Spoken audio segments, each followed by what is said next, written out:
Subscribe now and press the bell icon. Never miss an update.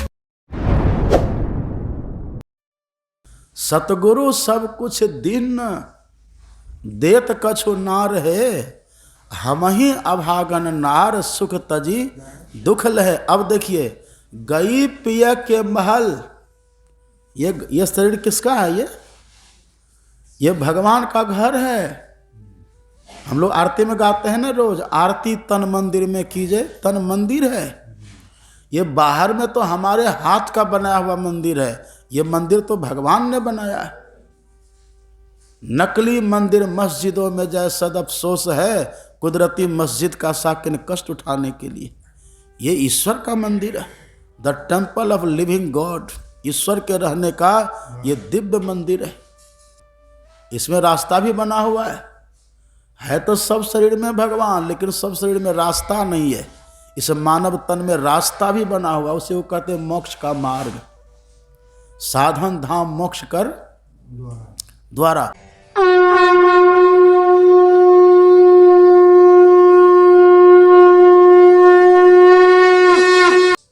और जप करते करते चलते फिरते भी कितने का जप सिद्ध हो जाता है, अपने आप जप होना शुरू हो जाता है। और जिनका जप सिद्ध हो गया तो जप की सिद्धि का फल है इष्ट का दर्शन हो जाता है। ये ज़्यादा कठिन नहीं है, ये तो बहुत आसान चीज़ है। ये तो प्रथम क्लास की बात है, फर्स्ट क्लास की बात है ये। तो हम जप चलते फिरते भी कर सकते हैं, इष्ट का ध्यान हम चलते फिरते भी चिंतन कर सकते हैं, क्योंकि उसमें आंख बंद करना भी कोई जरूरी नहीं होता। मानस ध्यान आंख बंद करके करना बहुत अच्छी बात है, करना ही चाहिए। लेकिन आप मानस चिंतन आंख खोल के भी कर सकते हैं। आंख खुली है, गुरु महाराज को देख रहे हैं, क्या फर्क पड़ता है? अभी आप यहाँ पर बैठे हुए हैं, घर की याद करिए, घर दिखता है कि नहीं? वही है मानस दृष्टि, लेकिन अभी वो बंद है। अभी बस जैसे तैसे ख्याल से हम देख लेते हैं। लेकिन यही अभ्यास जब प्रौढ़ हो जाता है ना, चलते फिरते भी चिंतन कर सकते हैं। ये सब तो होता है, चलते फिरते कितने का जप सिद्ध हो जाता है। चलते फिरते हम इष्ट का चिंतन करते रहते हैं। और बैठ के भी करना चाहिए, बैठ के भी करते हैं। लेकिन ये जिस उपनिषद का पाठ अभी हम लोग किए हैं, कई दिन से जो सुन रहे हैं, ध्यान बिंदु उपनिषद, जो ध्यान करने से पाप बिल्कुल समूल नष्ट हो जाता है, जो ध्यान करने से अंधकार खत्म हो जाता है, जो ध्यान करने से भीतर के अशुभ वृत्ति समाप्त हो जाती है, जो ध्यान करने से वृत्ति का पूर्ण सिमटा हो जाता है, वो ध्यान तो बैठ कर ही करना पड़ेगा। उसके लिए दूसरा कोई उपाय नहीं है, उसके लिए तो बैठना ही पड़ेगा और बैठ करके अभ्यास करना पड़ता है।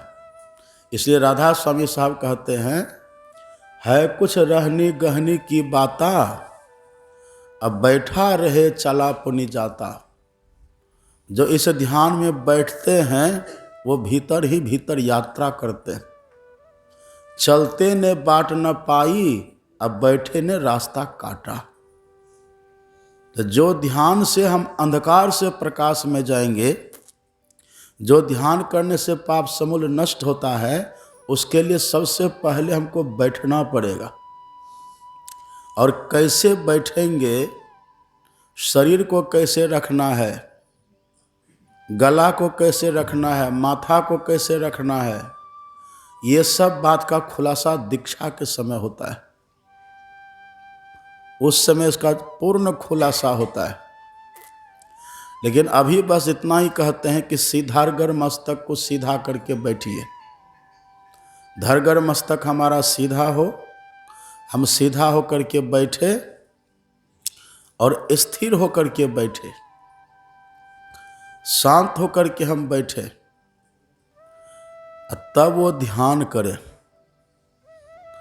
लेकिन ये बैठने के लिए भी थोड़ी योग्यता आप सुने होंगे ना, बंगाल में रहते थे रामकृष्ण परमहंस जी महाराज। रामकृष्ण परमहंस जी महाराज को माँ काली का प्रत्यक्ष दर्शन होता था। कैसे दर्शन उनको हुआ था? माँ काली का वो प्रत्यक्ष दर्शन करते थे। दक्षिणेश्वर आप जाएंगे ना, जो मूर्ति अभी है वहाँ, वही मूर्ति रामकृष्ण परमहंस जी महाराज के पीछे पीछे दौड़ती थी, ऐसा लोग कहते हैं। जब वो नाराज हो जाते थे उनको मनाती थी। और एक और महापुरुष वे हैं तारापीठ में बामा खेपा। बामा खेपा को काली माँ दुग्ध पान कराती थी। समझिए कितना सिद्ध था, माँ काली का दर्शन होता था। रामकृष्ण परमहंस ने कैसे दर्शन पाया था माँ काली का दर्शन?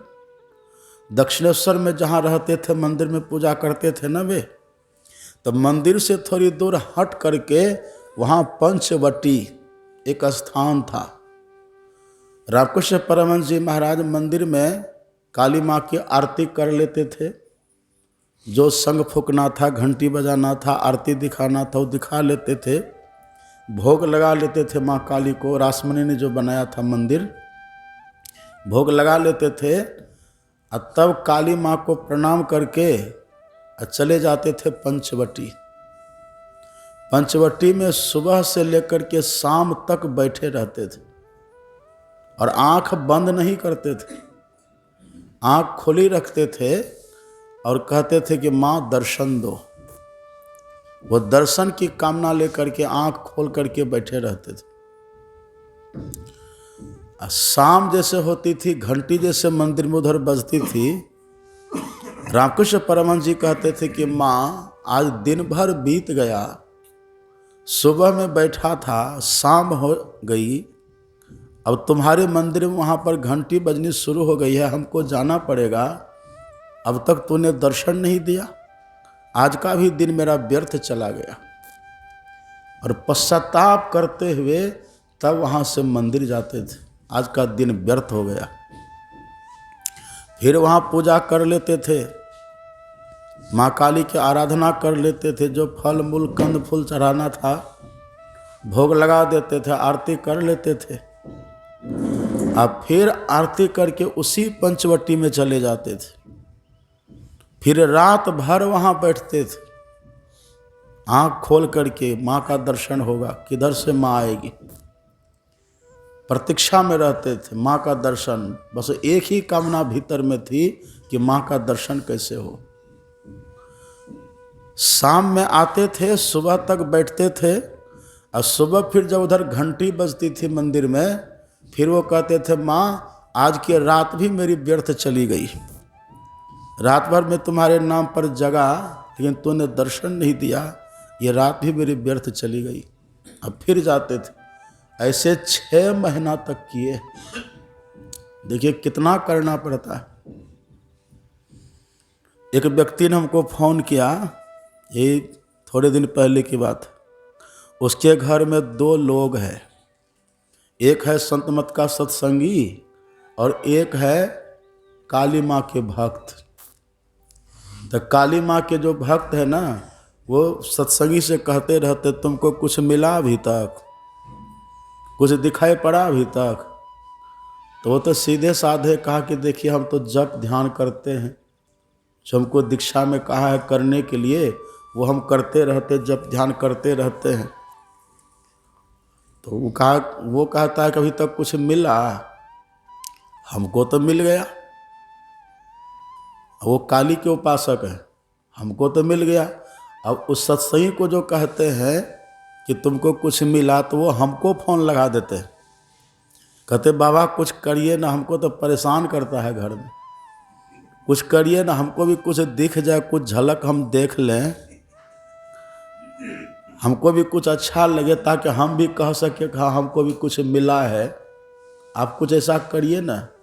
तो हम कहते रहे आप करिए ना, विश्वास के साथ करते रहिए, जब आपको मिलेगा तो खुद आपको पता चल जाएगा। जैसे भोजन जब करते हैं हम लोग, तो पेट भरने पर पता चलता है कि ना पेट भर गया, ऐसा आप करते रहिए। तो एकदम बारंबार यही जिद।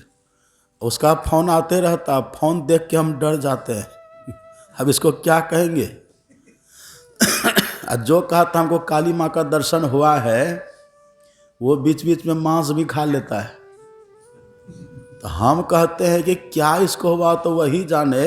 एक बार मेरे सामने भी आ गया, कहा कि बाबा हम ऐसे ऐसे करते हैं, ठीक करते हैं ना।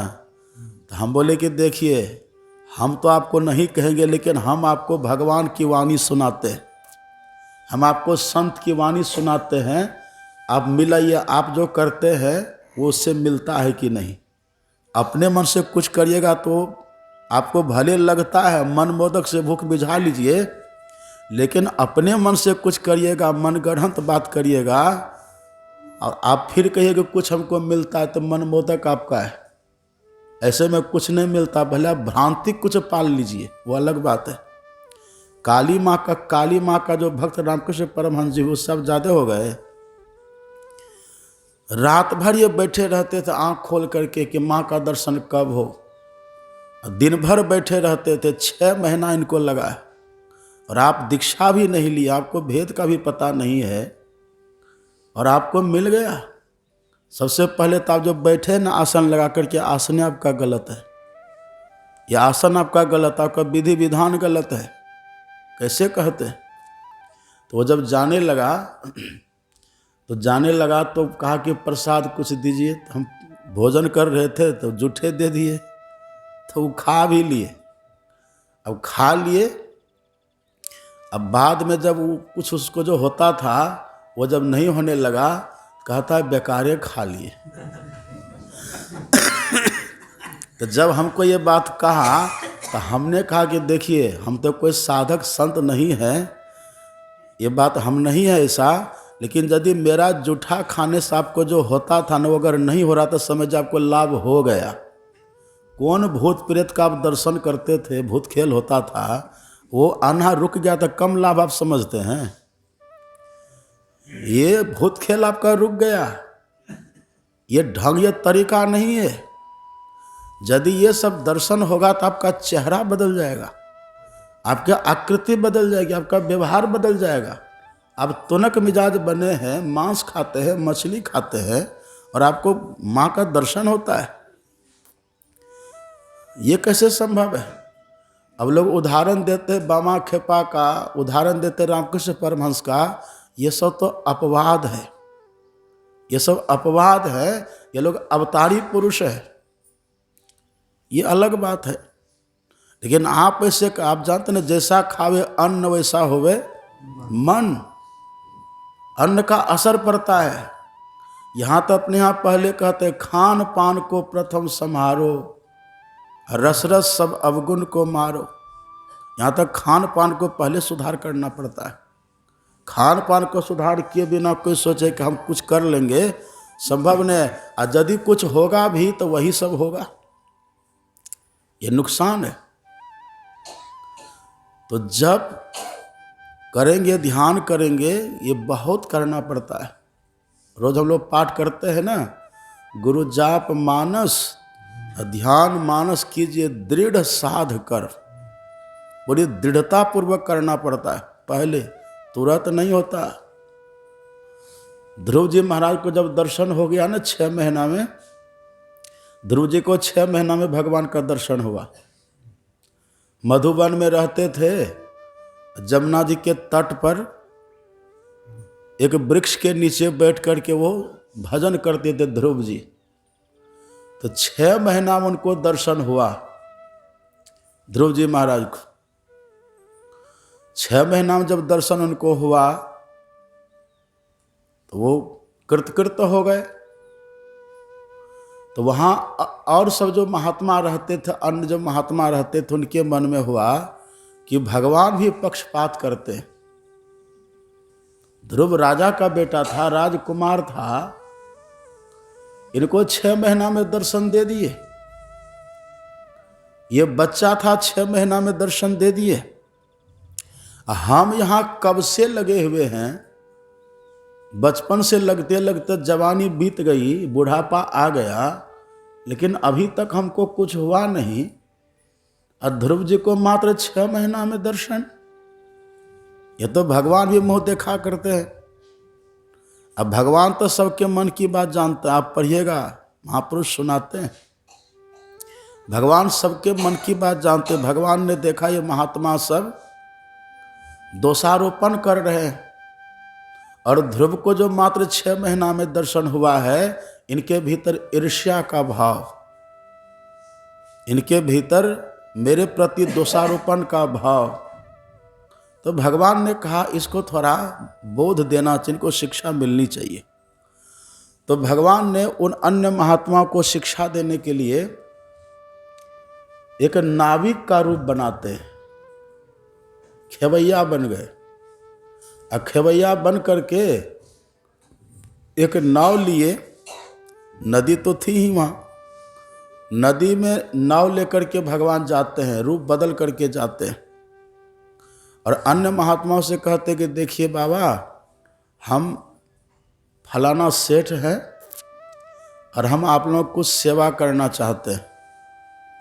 तो सेवा हम क्या करेंगे, धन तो हमारे पास है नहीं, यही नाव है, इस नाव में आप लोग बैठिए, थोड़ा नौका विहार हम करा देते आप लोगों को। तो कहा ठीक है चलो। सभी महात्माओं को नाव में बैठा लिए। अब भगवान है वो तो रूप बदल करके आए, खुद से खेने लग गए नाव को। खेते खेते थोड़ी दूर तक नाव को ले गए, और तब उस नदी के बगल में एक बहुत बड़ा झील, जहाँ पानी लबालब भरा हुआ था। भगवान ने उन महात्माओं से कहा कि ये देखो क्या है।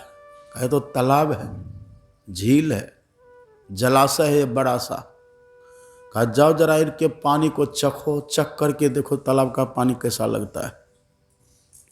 जब पानी को चख करके देखा है तो खारा लगा, नमकीन लगा पानी।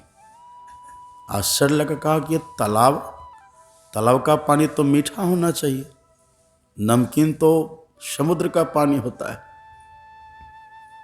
ये कैसे नमकीन हो गया। तब भगवान ने कहा कि महात्माओं, ये जो तालाब है ना, ये ध्रुव जी के आंसुओं का तालाब है। ध्रुव जी इतना रोए हैं भगवान के दर्शन करने के लिए, हंसी हंसी कंत न पाइए जिन पाया तिन रोए, हंसी खेल जो पियो मिले कौन दुहागिन होए। ध्रुव जी ने भगवान के लिए इतना रोया है, इतना बिलखा है, उनके नेत्रों से जो आंसू निकला है ना, उनके आंसू का ये तालाब है। तब महात्माओं ने कहा क्या बात करते हैं आप, अभी तो 5 साल का है बच्चा। अब बच्चा कितना भी रोए तो इतना पानी कैसे हो जाएगा। कब बैठो चलो मेरे साथ, तब पता चलेगा। भगवान ने ध्रुव जी को फिर महात्माओं को नाव में बैठा लिया, आगे बढ़े तो आगे जाकर के देखा कि बड़ा सा पहाड़ है। कहा देखो क्या है, कहा तो पहाड़ है। कहा जाकर देखो कौन सा पहाड़ है। वहां गए, जब उसको खोद खाद करके कुरेद करके देखा, हड्डियां भरी हुई, हड्डियों का पहाड़। कहा ये तो हड्डियों का पहाड़ है, पहाड़ तो पत्थर का होता है ना, ये तो हड्डियों का पहाड़ है। तब भगवान ने कहा कि पता है किसकी हड्डियां हैं। कहा किसकी। कहा ध्रुव जी की हड्डियां हैं। ध्रुव जी इतना बार जन्मे, इतना बार मरे, अब कब से इनकी भक्ति चल रही है। अब भगवान गीता में कह देते हैं, प्रयत्नात् तमानस्तु योगी संशुद्ध किल विषः अनेक जन्म संसिद्धिस ततो याति परांगतिम बहुनाम जन्म नामांते ज्ञानवान माम प्रपद्यते वासुदेव सर्मिति स महात्मा सुदुर्लभा। भगवान कहते जो भजन में प्रयत्न कर रहे हैं, जो भजन में लगे हुए, जो प्रयत्नशील हैं, प्रयत्नाद तमानस्तु, जो अखंड प्रयत्न में लगे हुए हैं, तो प्रयत्न करते करते अनेक जन्मों के अनंतर जाकर के तब उनको सिद्धि लाभ होता है। यही शब्द लिखा हुआ, अनेक जन्म संसिद्धि, अनेक जन्म की बात है। इतने में भगवान को संतोष नहीं हुआ, तो फिर भगवान कह देते हैं बहुनाम जन्म नाम आनते, बहुत जन्मों के अनंतर, एक ही जन्म में नहीं, बहुत जन्मों के बाद जाकर के। भगवान बुद्ध का इतिहास आप पढ़िए, भगवान बुद्ध को 550 जन्म लगा है और तब जाकर के उनको अरहत्व की प्राप्ति हुई है। यहाँ हम लोग सोचते कि दीक्षा लें और तुरंत हो जाए, ये संभव है? दीक्षा लें तुरंत हमको मिल जाए, संभव है? इसका मतलब ये नहीं कि जब मिलेगा ही नहीं तो हम करें ही क्यों। आपने वो कहानी सुना है ना, कछुआ और खरहे की कहानी। कछुआ और खरहा दोनों चला, खरहा चौकड़ी भरा, थोड़ी दूर गया और जाके बैठ गया। अरे पहुंचना कौन बड़ी बात है, कछुआ से पहले पहुंचना है, कछुआ तो धीरे धीरे चलता, हमको तो चौकड़ी भरेंगे, बस दौड़ेंगे तुरंत पहुंच जाएंगे। लेकिन यही सोच करके वो खरहा रास्ते में बैठ गया। अब बैठा तो क्या हुआ, आलस आ गया, और आलस आया तो उसको नींद आ गई, और नींद आई तो सो गया। और कछुआ इधर से जा रहा था, देखा ये तो सो गया, बस दबे पैर वहां से कछुआ आगे निकल गया, और ये सोए रह गया। और वो चलते चलते, कछुआ को कम समय लगेगा, वो चलते चलते चलते पहुंच गया। जब इसके नींद खुली तो हाँ अब चलते, फिर ये दौड़ता भागता गया तो देखा रे कछुआ यहाँ पर पहले पहुंच के बैठा हुआ है, तुम पहले आ गया। कहा हम चले तो बस चलते ही रहे, हम भले धीरे धीरे चले लेकिन हम चले तो चलते ही रहे, और तुम तो दौड़ा सही लेकिन रास्ते में आके सो गया, तो विलंब तो होगा ही ना। जिन ढूंढा तिन पाइया, गहरे पानी पैठ, मैं बौरन डूबन डरी, रही किनारे बैठ। जो ढूंढने में लग जाते हैं ना तो उनको मिल जाता है। एक बात और देखिए, अब यही सोच करके डर मत जाइए कि इतना दिन लगेगा। हमारे सदगुरु महाराज जी से एक भक्त थे माधव भगत, गुरु महाराज जी के शिष्य थे माधव भगत। माधव भगत ने गुरु महाराज जी से कहा कि सरकार, जब भगवान बुद्ध को 550 जन्म लग गया, जब भगवान बुद्ध को 550 जन्म लग सकता है तो हम लोगों को कितना जन्म लगेगा? पता है गुरु महाराज जी ने क्या जवाब दिया? गुरु महाराज जी ने कहा कि ये बात तुमको याद है कि भगवान बुद्ध को 550 जन्म लगा, ये बात तुमको याद नहीं कि सबरी को कितना जन्म लगा? सबरी को कितना जन्म लगा है? सबरी को तो आप पढ़िएगा, पहले जन्म में तो खिखिरनी थी, वो खिखिरनी है। साधु महात्मा जहाँ पर भोजन किए थे ना, जो जूठन गिरा हुआ था, जूठा अन्न जूठा जल जो गिरा हुआ था, वो खिखिरनी गई और उसी जूठा अन्न को खा लिया, और वही जूठा जल में लोटपोट करके स्नान कर लिया। उसका परिणाम ये हुआ, उस खिखिरनी की मृत्यु हो गई, देह छूट गई उसकी, और अगले जन्म में राजकुमारी हो गई। ये प्रक्रिया नहीं है होने की।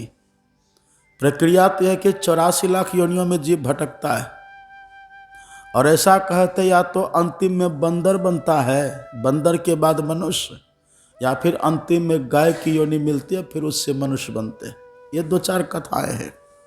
वो तो खिखिरनी थी, अभी तो उसको बहुत दौड़ना था। लेकिन संतों के प्रसाद का फल ये हुआ कि खिखिरनी मरी, मर करके मनुष्य बन गई है। अब मनुष्य भी कैसा मनुष्य बनी? वो मनुष्य में भी कोई गरीब घर में उसका जन्म नहीं हुआ, भिखारी घर में उसका जन्म नहीं होता है, कुरूपा नहीं हुई है। आप पढ़िएगा, राजकुमारी बन करके जन्म लेती है। राजकुमारी दिव्य थी, सुंदरी थी, वो जन्म लेती है। लेकिन पहले का संस्कार था उसका, उसका विवाह भी हो गया। पति उसके अच्छे थे। पति से कहा कि एक मंदिर हमको बना दीजिए दरवाजे पर। राजकुमारी थी, राजरानी थी, बाहर जा नहीं सकती थी, मंदिर बनवा लेती है। अब मंदिर बनवा करके वहाँ जो भी साधु महात्मा आते थे सबकी सेवा करती थी। वो मुक्त हस्त से सेवा करी।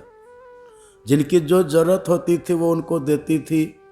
अच्छा भोजन, अच्छी व्यवस्था, दान दक्षिणा से भरपूर सब सेवा करती थी। कोई कमी तो घर में थी नहीं, भरपूर लुटाती रही।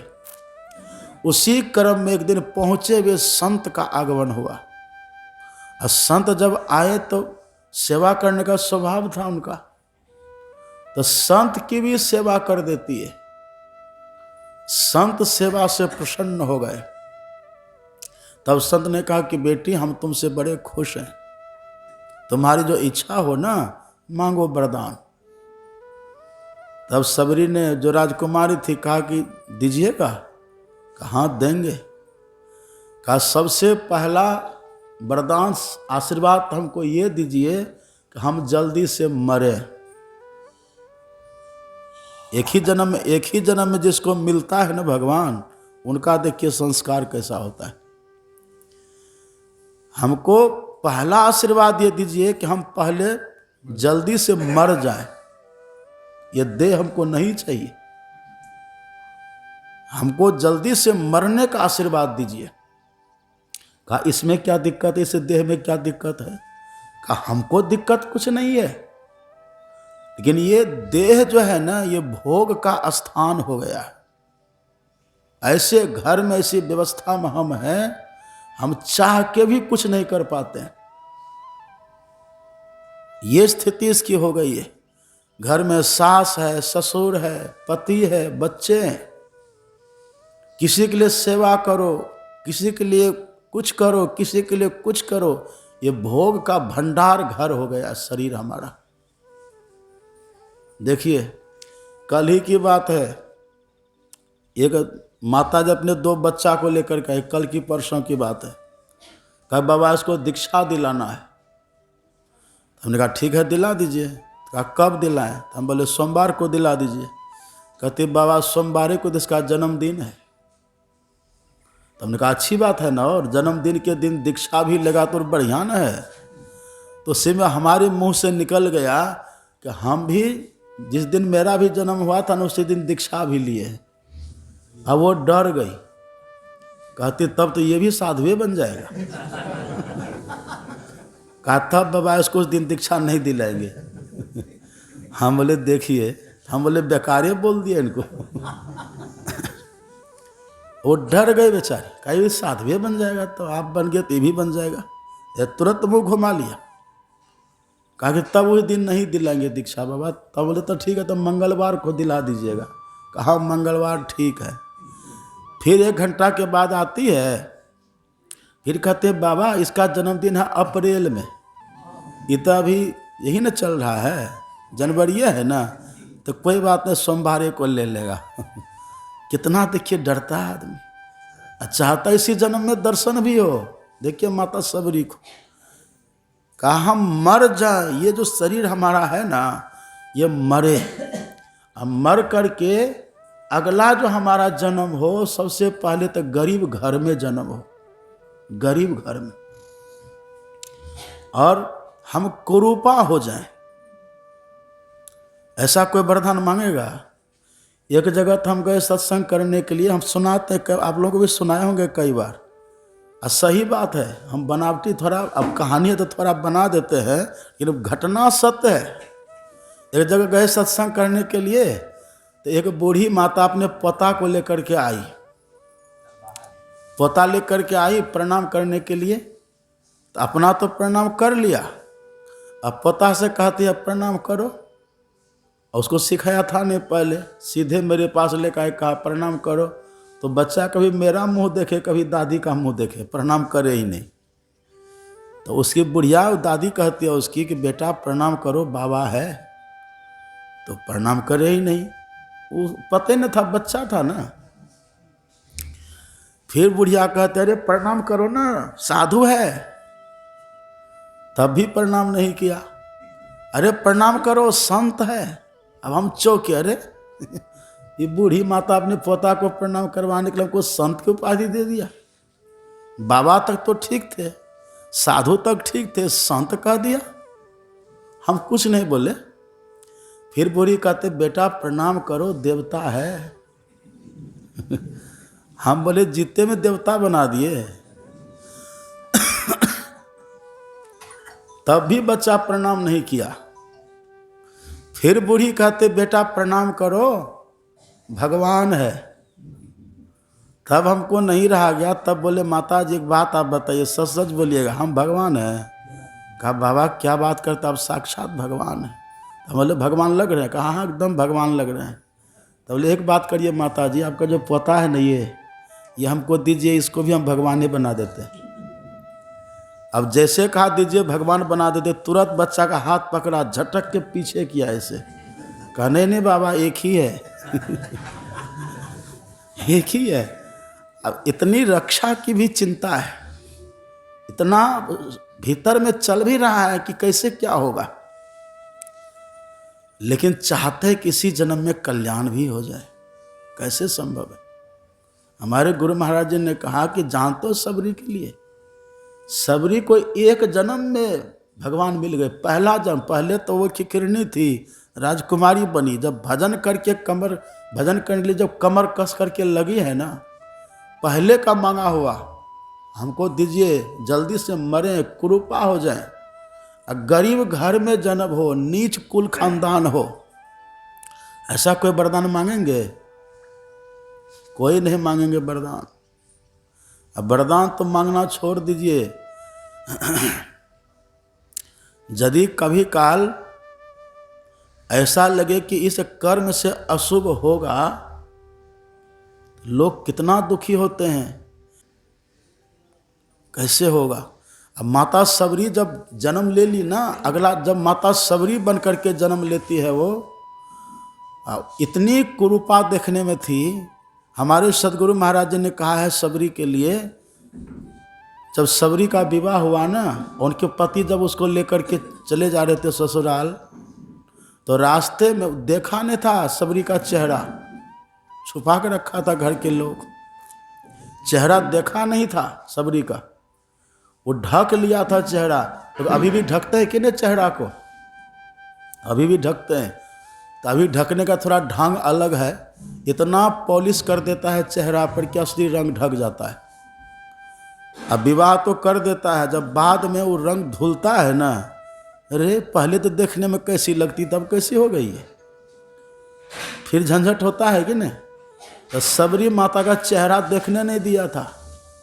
और रास्ता में जब लेकर के चले जा रहे थे, जैसे उनका चेहरा पर से कपड़ा हटा, जैसे चेहरा दिखा उनका पति देखा और देख करके डर करके भाग गया। इतना सरपट भागा कि भागते रह गया, बिल्कुल भाग ही गया। और कहा कि इसको घर ले जाएंगे तो घर के लोग कहेंगे ये कहाँ से चुड़ैल को उठा करके ले आया है। समझिए कैसी कुरूपा थी।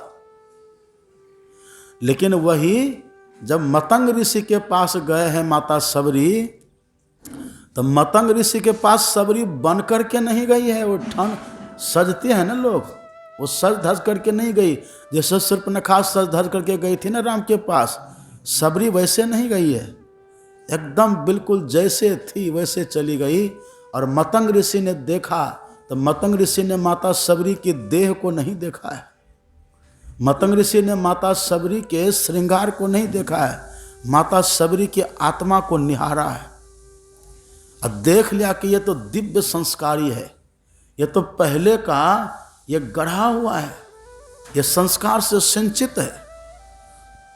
यद्यपि मतंग ऋषि का घोर विरोध हुआ, लेकिन मतंग ऋषि ने अपना लिया माता सबरी को, उसको दीक्षा दे दिया, भजन भेद बतला दिया है। अब माता सबरी जब लगी है भजन में, उनका इतिहास पढ़िएगा, वो कैसे लगी हैं। रात भर सोती नहीं थी, रात दिन एक करके लगी है। साधना तो करती ही थी और सेवा में भी सबसे आगे रहती थी माता सबरी। और सेवा भी कौन, ये नहीं कि गुरु जी का आसन साफ करेंगे, गुरु जी के लिए भोजन बनेंगे, नहीं, उनको तो सटने भी नहीं देता था। जंगल से लकड़ी लाती थी चुन करके, यही उसका काम था, बाहरी बाहरी काम था। इतना महात्मा उनसे इतना नफरत करता था सबरी से, तालाब से पानी भरने तक के मनाही कर दिया था, इतना। और सबको माता सबरी ने सह लिया। अब भजन में लगी रही, तब एक ही जन्म में हो गया। वहां पर भगवान ने कहा कि महात्माओं देखो, ध्रुव ने कितना जन्म लिया, तब इनको इस जन्म में 6 महीना में दर्शन हो गया, तो तुमको लगता है कि जल्दी दर्शन हो गया। और दूसरी बात देखिए, भगवान ने यह भी कहा 6 महीना में ही दर्शन क्यों हुआ, कारण क्या है? तो कहा कि ध्रुव है बच्चा, बच्चा है। अब भगवान का दर्शन किसको होता है? कपटी लोग को होगा, कपटी लोग को दर्शन होता है। हृदय कपट रहे छाए, मान लज्जा भरी। अभी तो हमारे हृदय में कपट है, मान पाने की भावना, सम्मान पाने की भावना, अहंकार की भावना, चाहते दर्शन भी हो जाए। मिटा दे अपनी हस्ती को अगर कुछ मर्तबा चाहे, कि दाना खाक में मिलकर गुले गुलजार होता है। ऐसे नहीं होता है, पहले बीज धरती में जाकर सड़ जाता है, और तब उसके बाद उससे अंकुर निकलता है। पहले पतझड़ आता है, तब पेड़ पर नए पत्ते लगते हैं। बिना पत्ता झड़े नया पत्ता लगेगा उसमें? बिना बीज के सड़े अंकुर होगा उसमें? हंसब ठठाए फुलाए गाला, ये कैसे संभव है?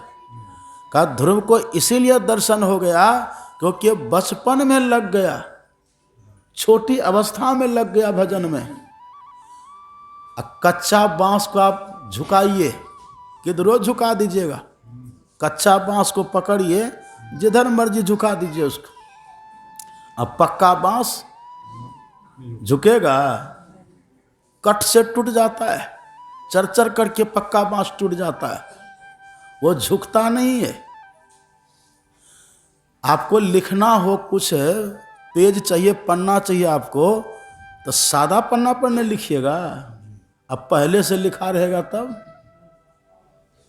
हम तो पहले से लिख करके तैयार है यहाँ, हम तो पहले से इतना कुछ लिख लिए हैं, उस पर लिखा जाना। अब पहले से कहीं कुछ लिखा हो, उस पर लिखिएगा तो लिखा जाएगा, लिखा जाएगा, वो बेकार हो जाएगा।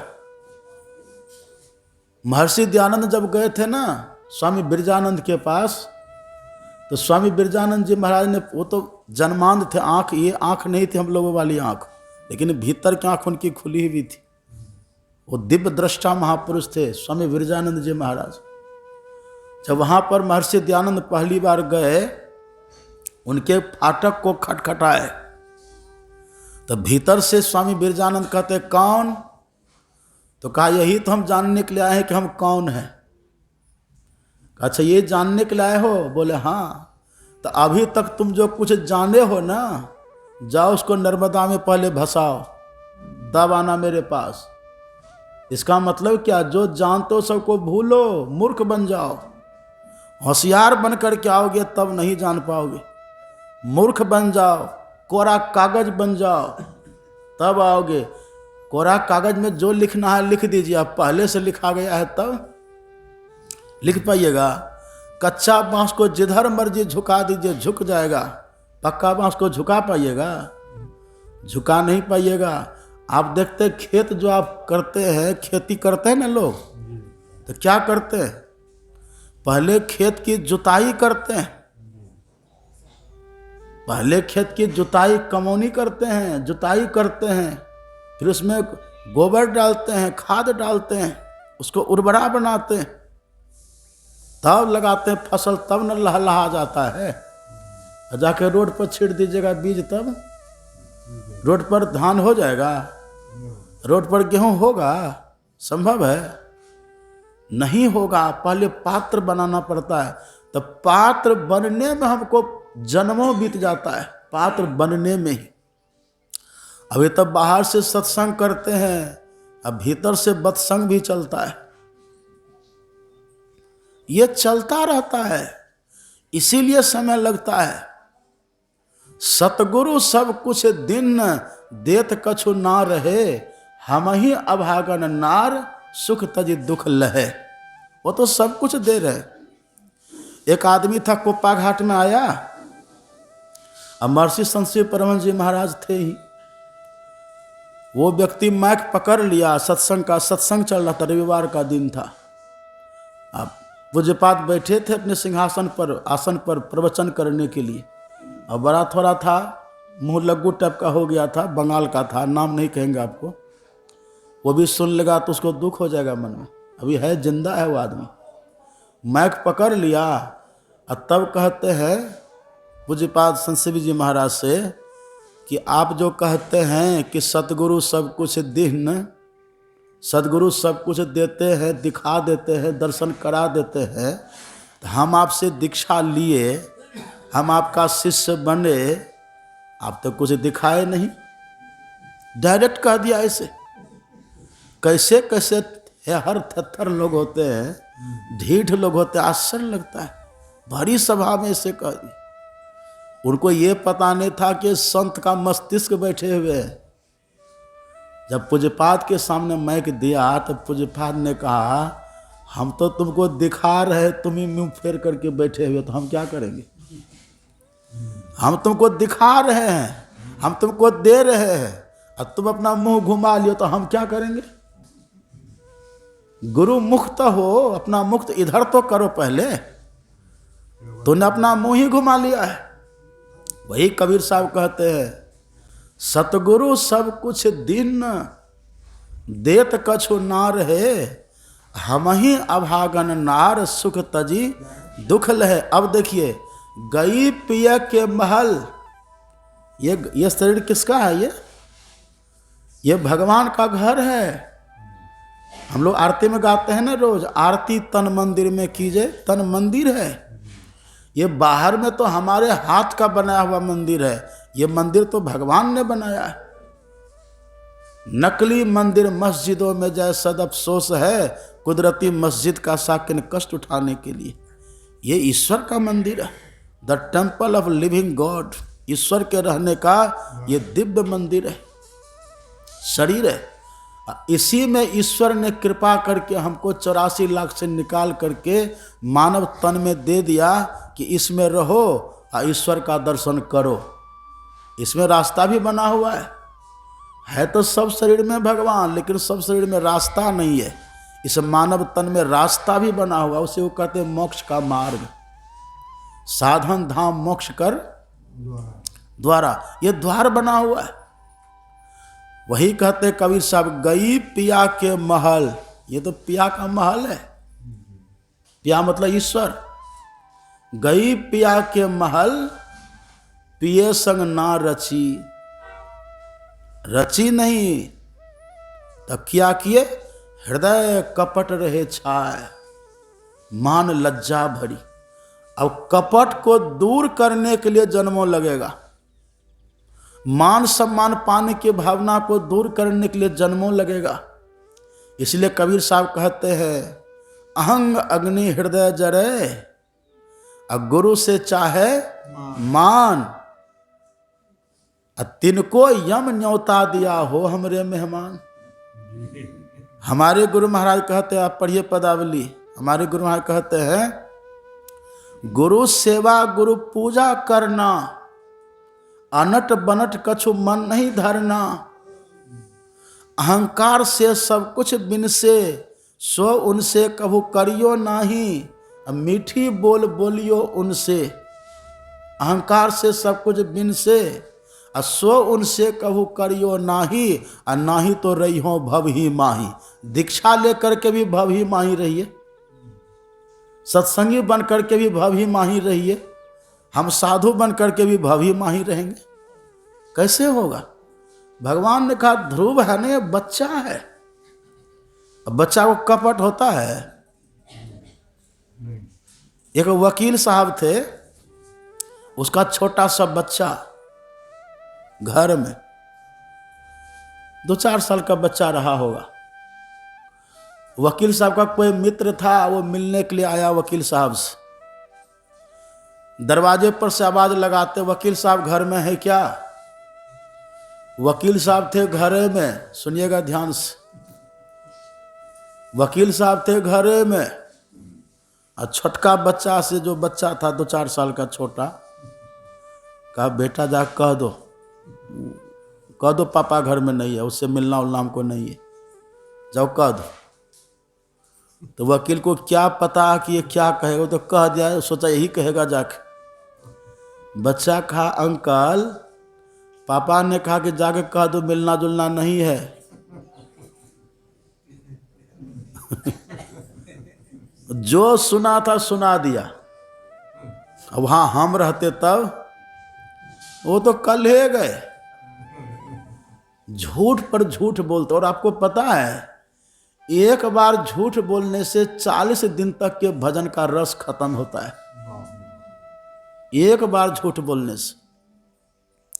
भगवान ऐसे नहीं कह देता अनेक जन्म संसिद्धि तत्व याति परांगतिम, बहुनाम जन्म नामांत। इसीलिए तो है माता सबरी, आप पढ़िएगा कितना निष्पाप थी माता सबरी।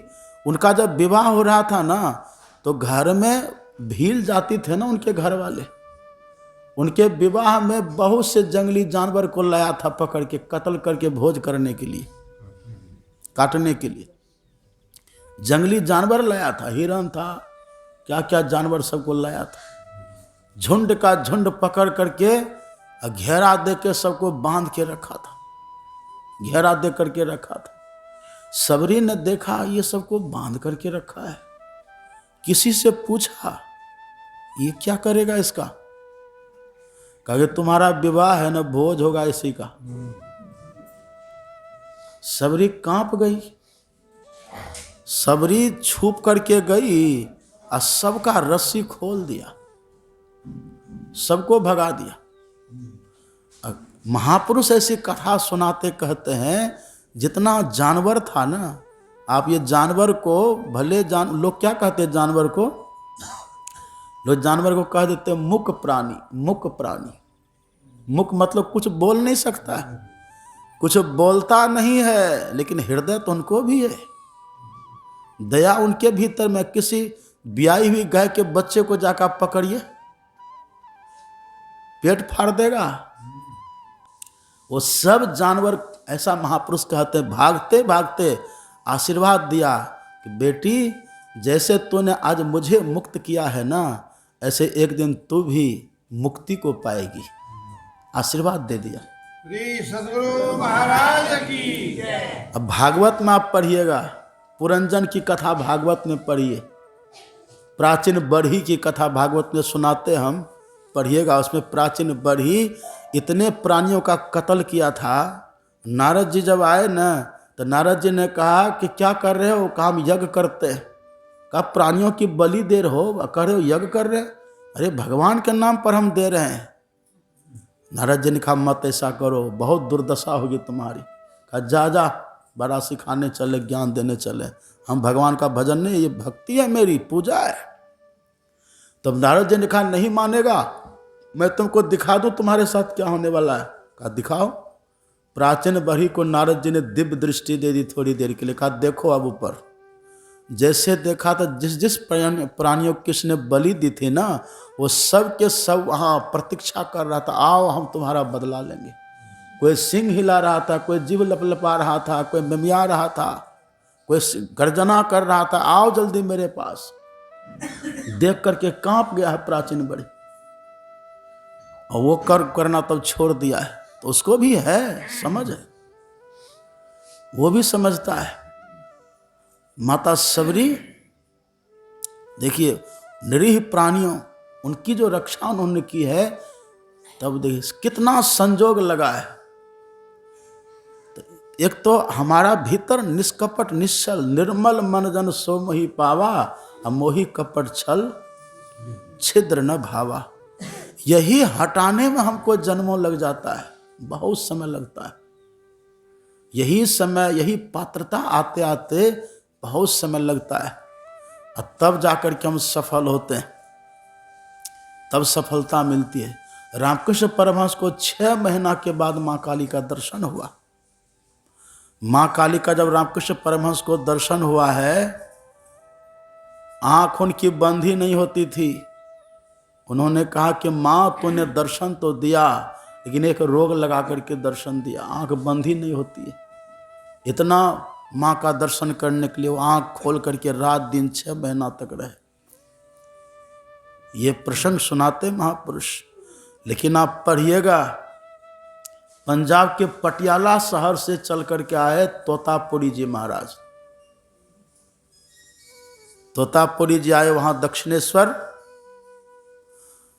एक जगह पर बैठे हुए थे, वो सड़क के किनारे। रामकृष्ण परमहंस जी महाराज कलश में गंगाजल भर करके मां काली के मंदिर की तरफ जा रहे थे। तोतापुरी जी ने देखा, अरे ये बड़ा पवित्र पुरुष है। उनको जैसे देखा, उनका चुनाव कर लिया। हम गुरु को नहीं खोजते हैं, गुरु ही हमको खोजते हैं। गुरु ही खोज लेते हैं, भले माध्यम कुछ भी रहे, माध्यम कुछ भी रहे। हमारे गुरु महाराज को कौन लगे थे बाबा साहब के पास? राजेंद्र नाथ ले गए थे गुरु महाराज को, मायागंज वाले भागलपुर में उनका घर था। हाथ पकड़ करके गुरु महाराज जी का ले गए। अब बाबा देवी साहब के हाथ में हाथ रख दिए, कहा कि लो सरकार, आपको हमने, लो जी, आपको हमने आपके सदगुरु से मिला दिया। गुरु महाराज जी मिले। अब बाबा देवी साहब तो अपलक हो गए, देखे तो बस देखते ही रह गए। अब बाद में बोले, लाला मेरा तेरा ये मिलन कैसे हुआ है पता है? ये पहली बात, ये पहला मिलन नहीं है। कहा हम और तुम पहले भी मिले थे, उसी का संस्कार फिर इस बार मिले। तो गुरु अपने शिष्य को ढूंढते, माध्यम कुछ भी हो। कोई किसी के बहाने आते, कोई किसी के बहाने आते हैं, कोई जाते हैं। ये सब संजोग ईश्वर की कृपा से, सब व्यवस्था ईश्वर की कृपा से बनी रहती है। तोतापुरी जी आए, रामकृष्ण परमहंस को कहता है इधर सुनो, मेरे पास आओ। नागा संत थे वो, दिगंबर थे, निर्वस्त्र थे। गए उनके पास रामकृष्ण परमहंस। ध्यान से सुनिएगा। कहिए महाराज। तोतापुरी जी ने कहा हमसे ब्रह्म दीक्षा ले लो, हमसे दीक्षा लो, मेरा शिष्य बनो। उनके मन में हुआ कि पता नहीं क्यों कहता शिष्य बनने के लिए। वो कहे लोभ तो नहीं है, ये अपने शिष्य की संख्या तो नहीं बढ़ाना चाहते हैं। इसने कहा कि नहीं महाराज, हम आपसे दीक्षा नहीं लेंगे। कहा ले लो, कल्याण चाहते हो तो ले लो दीक्षा। अब साधारण है रामकृष्ण परमहंस, आप और हमको तो अभी ध्यान, एक बूढ़ी को पूछे ना ध्यान करते, कहा हाँ क्या दिखता है? कहा बिल्डिंग दिखाई देता है। क्या क्या दिखता है देखिए, कितनी मेहनत से देखते फिर भी क्या क्या दिखता है। उनको प्रत्यक्ष में दर्शन है, काली मां का दर्शन हो रहा है। कहा ले लो हमसे दीक्षा, कल्याण चाहते हो, हमको लोभ नहीं है, तुम्हारे भला के लिए कहते हैं, हमको कुछ मत देना। कहा नहीं महाराज, हम दीक्षा नहीं लेंगे। कहा दीक्षा नहीं लेगा तो तुम्हारा कल्याण भी नहीं होगा। और दर्शन किनका कर रहा है? काली मां का। सोचिए, कहा कल्याण नहीं होगा तेरा, दीक्षा लो हमसे। कहा ठीक है, आप कहते तो जाते हैं, माँ से पहले पूछेंगे, माँ से पहले पूछेंगे, माँ कहेगी तब सोचेंगे, तब दीक्षा लेंगे। रामकृष्ण परमहंस जी गए काली माँ के सामने, हाथ जोड़ के खड़े हो गए। काली माँ से कहते कि माँ, एक संत आए हैं, वो कहते हैं कि यदि कल्याण चाहते हो तो मुझसे दीक्षा ले लो। माँ मैं क्या करूं? काली माँ प्रकट हो गई, चैतन्य, वही मूर्ति बोलने लग गई, चैतन्यमयी हो गई। और तब काली माँ ने कहा कि बेटा, यदि तुम मुझे यथार्थ में जानना चाहते हो, हकीकत में जानना चाहते हो, अपना कल्याण चाहते हो ना, वो संत जो कहते हैं सो करो, जाओ। तब रामकृष्ण परमहंस जी जाते हैं। तोतापुरी जी ने कहा, क्या कहा माँ, तुम्हारी माँ ने क्या कहा? और उस संत का औकात आप जानते हैं कि नहीं? काली माँ ने क्या कहा? कहा महाराज दीक्षा ले लेने के लिए, आओ बैठो। ये तो काली माँ ने केवल कहा है। अब पढ़िए आप अंगद देव जी महाराज की जीवनी पढ़िएगा। अंगद देव जी के गुरु थे अमरदास, गुरु अमरदास जी महाराज। अंगद देव के गुरु अमरदास जी महाराज, गुरु ने समधी थे अमरदास जी महाराज। अंगद देव जी महाराज के समधी थे अमरदास जी महाराज। अंगद देव जी की बेटी और अमरदास का बेटा, दोनों का विवाह हुआ था। और अंगद देव जी की जो बेटी थी ना, वो भजन गाती थी, गुरुवाणी। ब्रह्म मुहूर्त में जग करके ध्यान करती, और फिर ब्रह्म मुहूर्त में समय जो बचे तो गुरुवाणी गाती थी। बड़ा राग लय से मधुर कंठ, बड़ा मधुर गाती थी। अमरदास ने जैसे सुना, बड़ा अच्छा लगा। जाके पूछता पुतों से, बेटी क्या गाती हो तुम? कहा मेरे पिताजी सिख धर्म के दूसरे गुरु हैं, द्वितीय गुरु हैं वो, उन्हीं का भजन में गाती हूँ। कहा मेरे समधी? हाँ मेरे समधी इतने महान, इतना अच्छा भजन गाते हैं, वो बनाते हैं। हाँ। कहा ठीक है, इस बार जब मैं जाऊंगा ना हिंगला देवी की पूजा करने के लिए, तो समधी जी का दर्शन करते हुए जाऊंगा, समधी जी से मिलते हुए जाऊंगा। अमरदास जी जाते हैं और रात्रि में वहीं पर विश्राम करते हैं, अपने यहाँ अंगद देव जी के घर पर विश्राम करते हैं।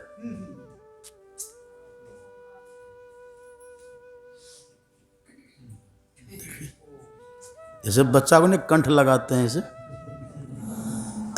गला लगाते हैं, दुलार कर रहे हैं बच्चा को।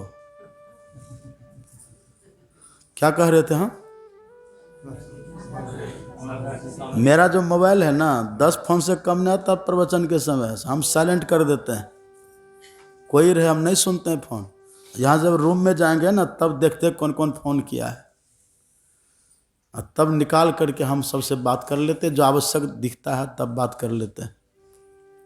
सत्संग में आप बस जुट के रहिए ना, आपको लगता है कि कुछ नहीं हो रहा, थोड़ा बीच में बातें कर लेंगे तो क्या होगा, लेकिन तार आपका कट जाता है। तार काटिए मत, कोई मोबाइल मत सुनिए सत्संग के समय, बंद करके रखिए। क्या कह रहे थे हम? हाँ, ब्रह्म मुहूर्त में वो जगे, अमरदास जी ब्रह्म मुहूर्त में जब जगे ना, आंगन में जब गए हैं तो देखा वहां के दिव्य सुंदरी महिला, उनके देश से प्रकाश विकिरणित हो रहा है, बहुत दिव्य सुंदरी है और सजी संवरी है, श्रृंगार की हुई है, पैर में पैजेब है, हाथ में कंगन है, नथ है, कुंडल है, सजी है, और हाथ में झाड़ू लेकर के उनके आंगन में झाड़ू लगा रही है।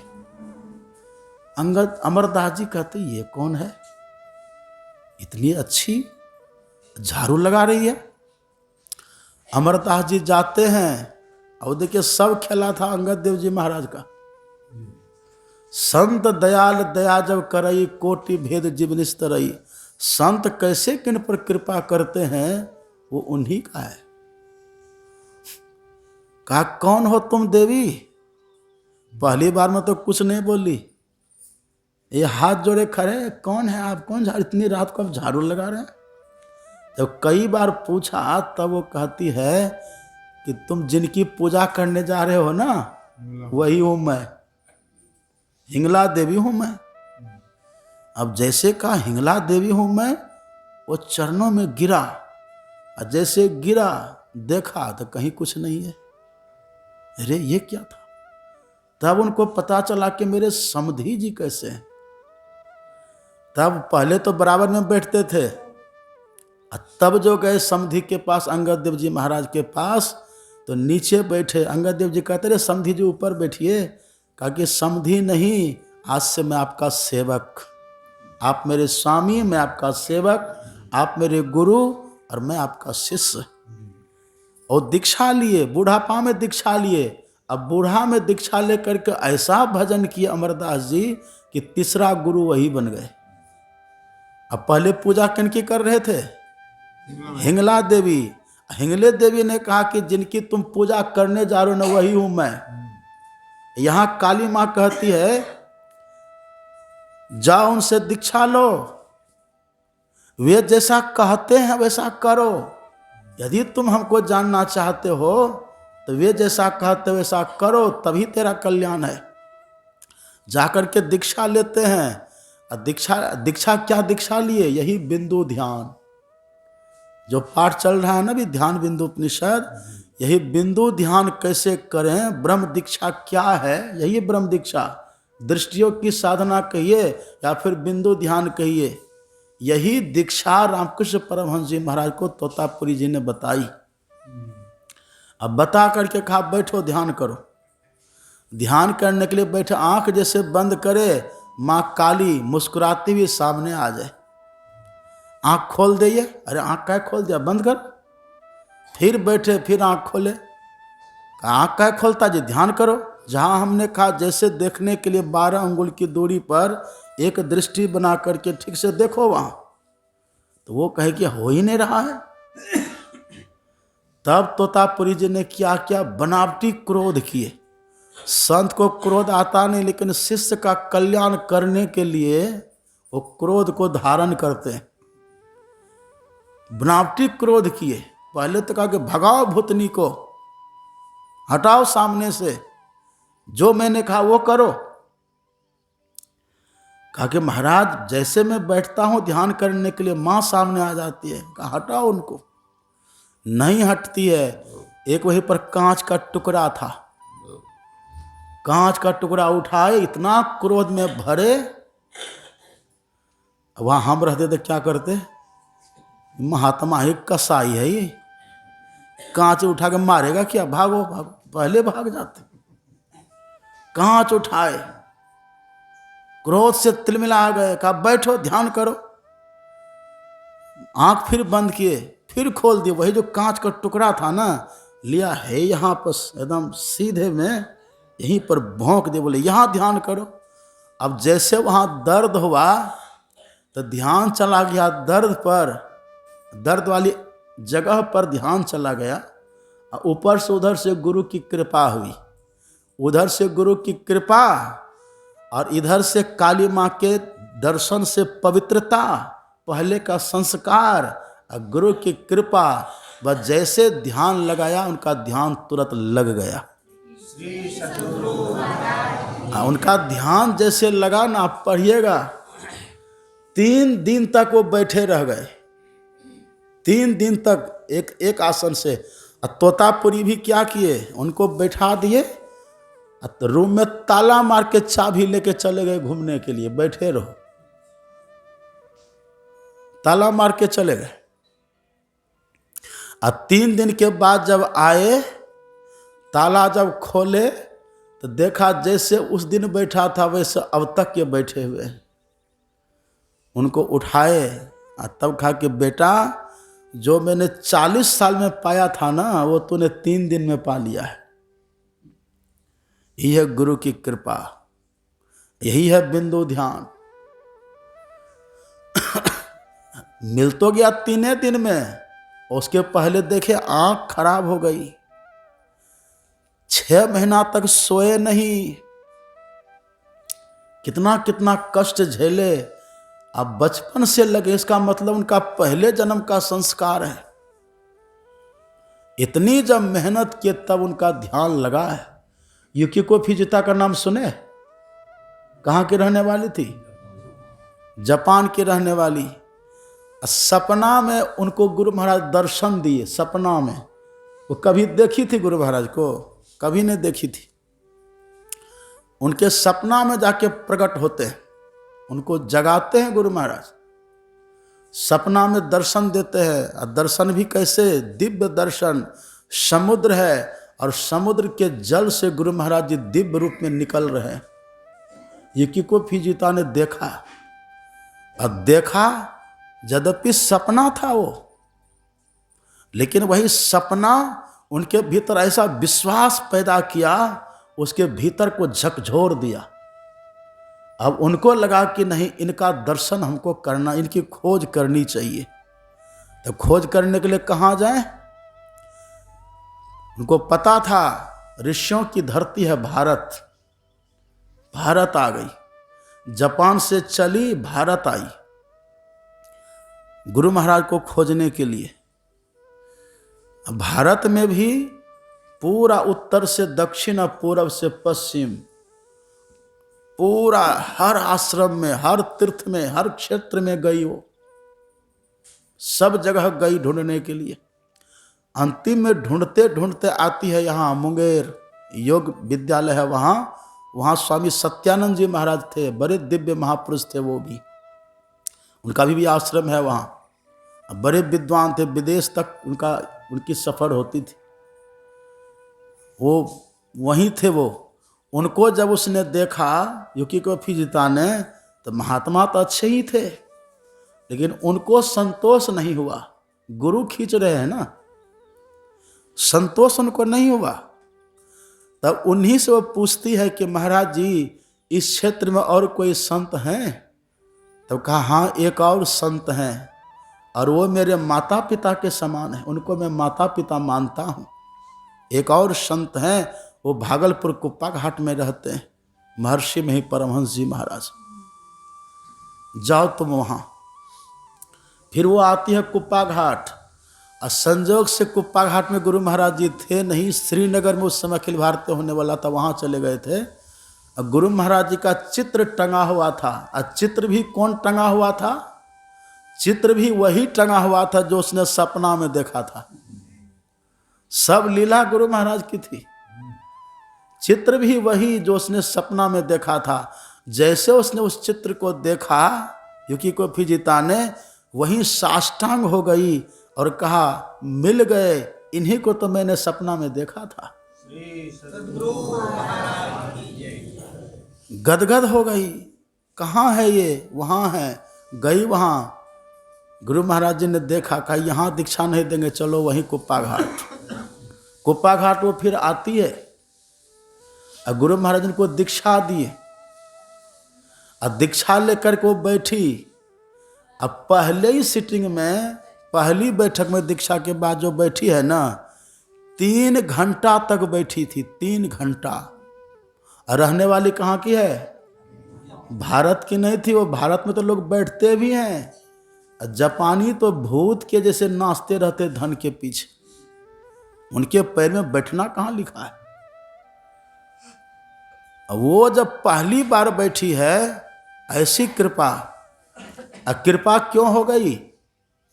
देखिए कृपा क्यों हो गई। हम तो गोड्डा के कारगिल चौक से यहाँ आने में गाड़ी खोजते हैं, देखते अभी देखे ना माता जी क्या बोली कि रास्ते में कैसे हीटर लगाइएगा।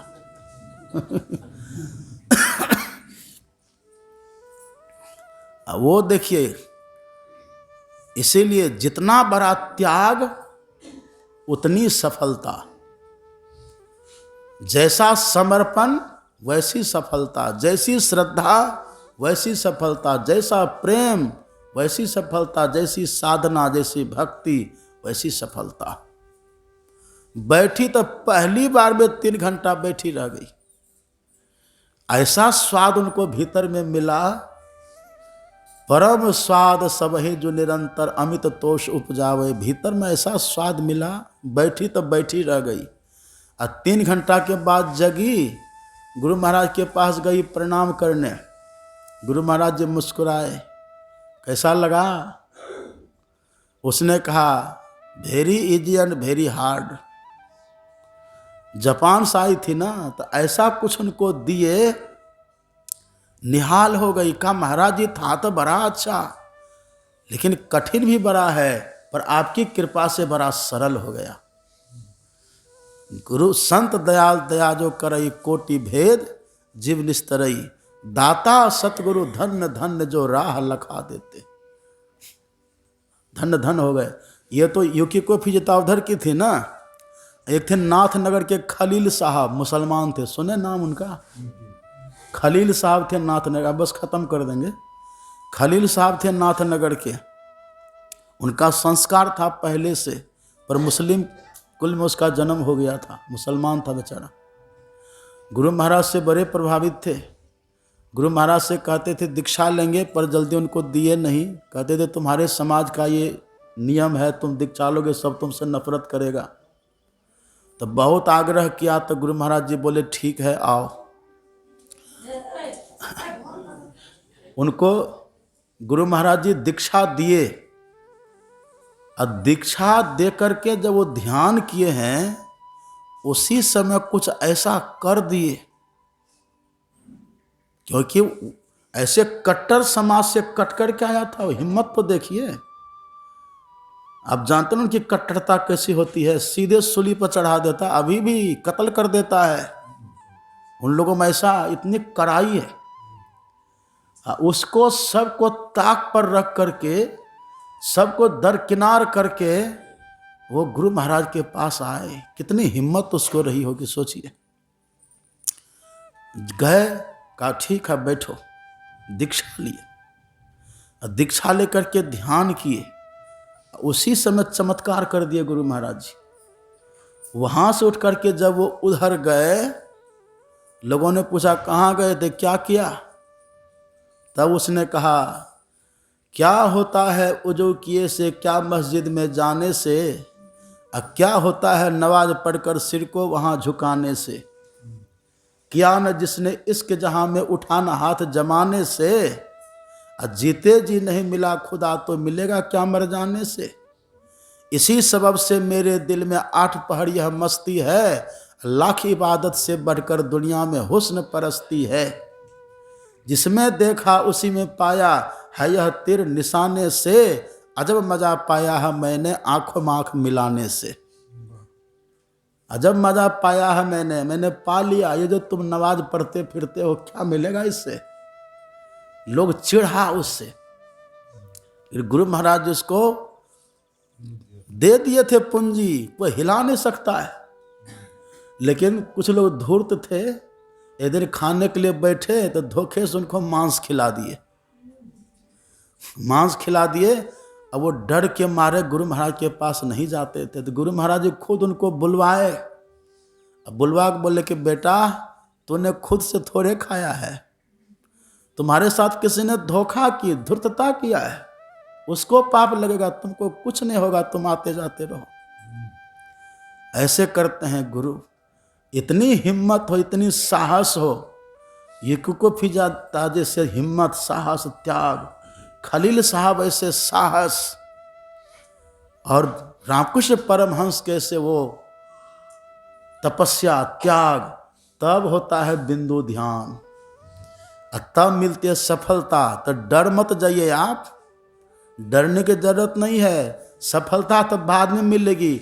अब ध्यान पर जैसे बैठेंगे ना, सुख शुरू से मिलना शुरू होता है। यदि 2 सेकंड भी जप करिएगा ना ठीक से, और 2 सेकंड के जप का जो सुख होगा, वो रसगुल्ला खाने में भी रस नहीं मिलेगा, वो कार में घूमने में वो आनंद नहीं मिलेगा। अगर ठीक से जप कर लिए आप, फिर भजन तो जुगों बीते आप करते रहेंगे। आनंद सुख से कभी मन भरता है? आप और सब बात को छोड़िए, मोबाइल देखने में आपका मन लगता है तो मन भरता है? तब न बीच बीच में मोबाइल को चालू करके फोन सुनने लग जाते हैं। ये नमूना देखिए। एक बार यदि वहाँ मन लग जाएगा ना, तो फिर जुग बीतेगा, लेकिन आप उसको छोड़ना नहीं चाहेंगे। आगे बढ़ते रहेंगे, बढ़ते रहेंगे, अब बढ़ते बढ़ते दिन पूर्ण हो जाएंगे। ऐसा होना चाहिए हमारे भीतर जज्बात, ऐसा उत्साह, ऐसा त्याग, ऐसा साहस। ये लेकिन भीतर में होना चाहिए, बाहर से मत करिए। बाहर में तो सबसे रसिए, सबसे बसिए, सबसे बोलिए बोल, हाँ जी करते रहिए अपनी ओर। घर अवधू भूले को घर लावे सोजन हमको भावे, घर में जोग भोग घर ही में, घर तजी बन नहीं जावे, अब बन के गए कल्पना उपजे तब धो कहाँ समावे। घर में जुक्ति मुक्ति घर ही में, जौ गुरु अलख लखावे, असहज शून्य में रहे समान। ही है बिंदु ध्यान। सहज शून्य मतलब शून्य ध्यान कहिए चाहे बिंदु ध्यान की एक ही बात है। सहज शून्य में रहे समाना, सहज समाधि लगावे। यही असल ज्ञान है।